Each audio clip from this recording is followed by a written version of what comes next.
ایک گھنے جنگل میں 3 دوست رہتے تھے، شیر خان، بابو اور گالاؤ۔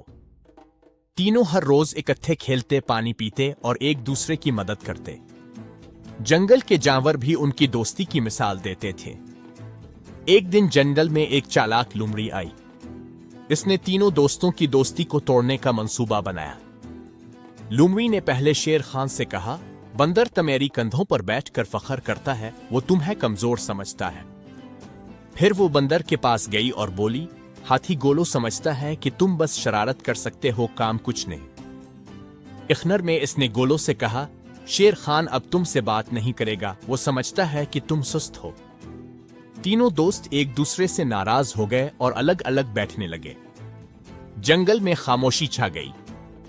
ایک دن اچانک باہر سے شکاریوں کا گروہ جنگل میں آیا۔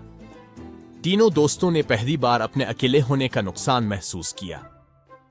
شیر خان نے دھاڑ کر سب کو خبردار کیا۔ بندر بابو فوراً درختوں پر چڑھ کر شکاریوں کی حرکت پر نظر رکھنے لگا اور گولو نے اپنی طاقت سے راستے بند کر دیے۔ جب تینوں نے مل کر کام کیا تو شکاری بھاگنے پر مجبور ہو گئے۔ شام کو تینوں دوست ایک دوسرے کے پاس آئے اور بولے، ہماری غلطی تھی کہ ہم نے دوسرے کی بات پر یقین کیا۔ اصل طاقت ایک ساتھ رہنے میں ہے۔ جنگل میں دوبارہ خوشی لوٹ آئی۔